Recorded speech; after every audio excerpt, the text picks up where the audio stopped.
You're on the Bible Forum. I'm Warren Sprouse. Do you have any idea what coronavirus is doing to America? More than 2 months into this nation's greatest crisis since World War II, we seem no closer to a national strategy for reopening, rebuilding the economy, and defeating this virus. Why does that matter? Because it demonstrates our fragmentation. It also demonstrates the real danger, and the real danger is fear-mongering for power. Over the years, our cultural wars have weakened our ability to respond to these real dangers. We are hopelessly divided, not simply in Congress, but as a nation. Statistically, Democrats are far more likely than Republicans to be worried about getting seriously ill, while Republicans, including the president, are more likely to think the death counts are too high. We're not even seeing the same threat from this virus. We can't come to a basic agreement on the danger of the pandemic and its toll. For example, recommendations from the Centers for Disease Control and Prevention, the crown jewel of the globe's public health and infrastructure, have been dismissed by the White House. President Trump declares the U.S. has, quote, prevailed on testing, end of quote, at a time when health experts say we still need far more daily tests before the country can reopen safely. Keep in mind these guidelines were not dismissed originally, only after reason dictated that a continued quarantine would destroy the nation. Save another 20,000 lives? Perhaps. But destroy the livelihood and security of the other 350 million. We're told that distribution of the promising coronavirus drug remdesivir was initially botched because of miscommunication between government agencies. The second phase of a program to aid small businesses isn't fully allocated because firms are either concerned about its changing rules, confused about how to access it, or find the structure won't help them stay in business. The unemployment rate is at a post-depression record. That was last month, and is expected to go higher this month. There is no meaningful discussion between the parties in Congress on aid to the out of work. States and local governments are facing billions in losses without a strategy for assistance. And the #1 book on Amazon, at least for a time, was by an anti-vaxxer whose conspiracy-minded video about the pandemic spread widely across social media, leading to takedowns by platforms like YouTube and Facebook. Oh, and more than 2/3 of Americans say it's unlikely they would use a cell phone-based contact tracing program established by the federal government as a key component in a testing regime to control the virus. Did you catch that? Cell phone-based contact tracing program. Tracing you. On the other side, there's a little better news at the state level. Governors collectively have been winning widespread praise from the public for their handling of the coronavirus outbreak, this according to the Washington Post. Individual states are making progress according to the most recent Axios analysis of coronavirus cases, though it's early and a second wave of infections is still possible. But reading between the lines, we find that nationwide 71% of Americans approve the job their governor's doing. That according to the Post. For the president, the figure is 45%. The bottom line here is an existential threat like war, natural disaster, usually brings people together to set a course of action in response. But somehow, we've let this one drive us apart. And the question becomes why? Well, because the left decided to use this as a weapon in order to weaken this president and bankrupt the nation. Oh, that's radical. You don't believe that. Recently, the website ZeroHedge.com posted an article that said, quote, By allowing government agents to establish a litmus test for individuals to be able to exit a state of lockdown and engage in commerce, movement, and any other right that corresponds to life in a supposedly free society, lays the groundwork for a society in which you are required to identify yourself at any time to any government worker who demands it for any reason. What's that sound like? At best, it's a slippery slope, ending with government agents empowered to force anyone and everyone to prove they are in compliance with every statute, regulation on the books, or whatever they have chosen. It used to be police needed a reasonable suspicion that a person was guilty of wrongdoing. It's called probable cause. And without probable cause, they have no legal authority to stop you as a person in your car, in your walk, anywhere, and require your identification. In other words, we the people had the right to come and go as we please without fear of being questioned by police or forced to identify ourselves. But in this age of COVID-19, that unrestricted right to move about freely is being pitted against the government's power to lock down communities at a moment's notice. And in this tug of war between individual freedoms and government power, we the people have been on the losing end of the deal. Now, interestingly enough, the COVID-19 restrictions dovetail with a national timeline for states to comply with the Real ID Act. This act imposes federal standards on identity documents such as state driver's licenses. It's all a prelude to a national identification system, something we will have, probably now sooner than later. Now granted, in the absence of a national ID, which would make it easier for states to monitor, track, single out individual people, so forth, we the people are already being tracked in a myriad of ways.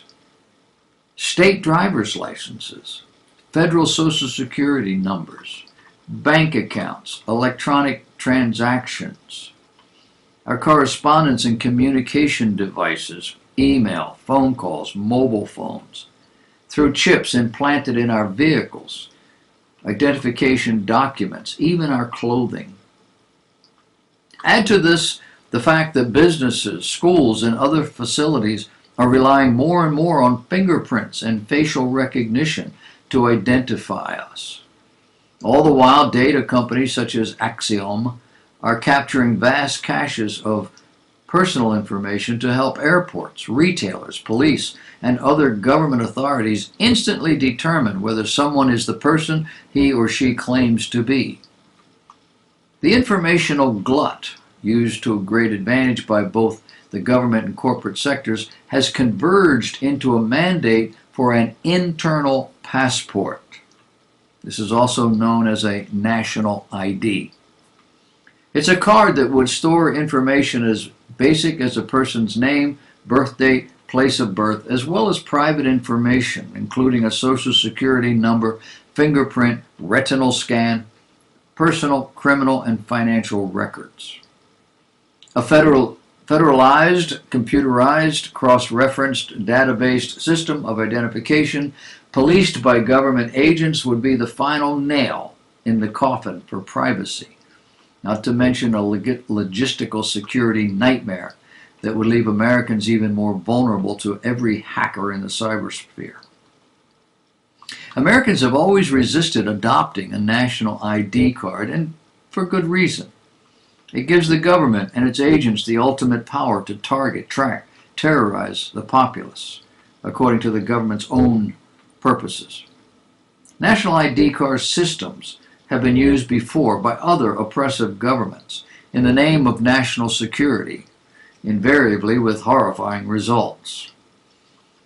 Germany comes to mind with the Nazis, requiring all Jews to carry special stamped ID cards for travel within the country.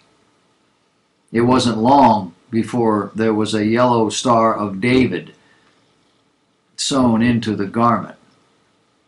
These stamped cards were instrumental in identifying Jews for deportation to death camps in Poland. Author Raoul Hilberg summarizes the impact of such a system had on the Jews. He says the whole identity system, with its personal documents, specially assigned names, and conspicuous tagging in public, was a powerful weapon in the hands of the police. First, the system was an auxiliary device that facilitated the enforcement of residence and movement restrictions.